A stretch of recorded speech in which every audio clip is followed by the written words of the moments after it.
வணக்கம்.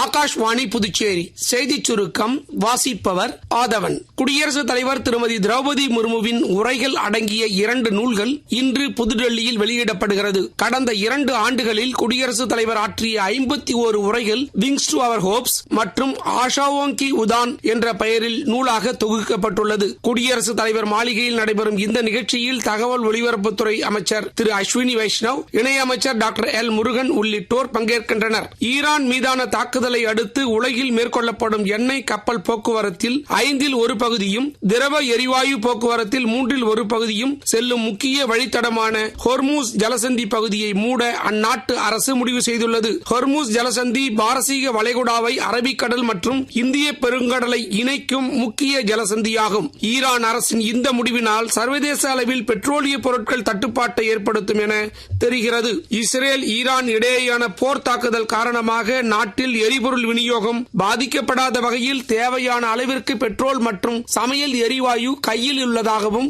மத்திய பெட்ரோலியத்துறை அமைச்சர் திரு ஹர்தீப் சிங் பூரி தெரிவித்துள்ளார். நேற்று இரவு ஈரானில் இருந்து மேலும் 287 இந்தியர்கள் பாதுகாப்பாக தாயகம் அழைத்து வரப்பட்டுள்ளனர். அவர்களை வெளியுறவுத்துறை இணையமைச்சர் திரு பபித்ரா மார்கரெட்டா வரவேற்றார். இதுவரை 8 விமானங்கள் மூலம் ஈரானில் இருந்து 1713 இந்தியர்கள் தாயகம் அழைத்து வரப்பட்டுள்ளதாக வெளியுறவுத்துறை அமைச்சகம் தெரிவித்துள்ளது. புதுச்சேரி பிரெஞ்சு ஆய்வு நிறுவனத்தில் பேராசிரியர் ராமானுஜம் எழுதிய பிரெஞ்சு இந்திய விடுதலை போராட்டம் பாதையும் பயணமும் என்ற நூலை பொதுப்பணித்துறை அமைச்சர் திரு லட்சுமி நாராயணன் வெளியிட்டார். மருத்துவர் செவாலியே நல்லாம் நூலை பெற்றுக் கொண்டார். முன்னாள் சட்டப்பேரவை உறுப்பினர் திரு பாலாஜி, முதலமைச்சரின் தனிச் செயலாளர் முனைவர் அமுதன், தன்னுரிமை கழக தலைவர் திரு சடகோபன் உட்பட பலர் கலந்து கொண்டனர். இங்கிலாந்துக்கு எதிரான முதலாவது டெஸ்ட் கிரிக்கெட் போட்டியில் இந்தியா 2வது இன்னிங்ஸில் 2 விக்கெட் இழப்பிற்கு 90 ரன் எடுத்துள்ளது. இத்துடன் இந்த செய்திச் சுருக்கம் நிறைவு பெறுகிறது.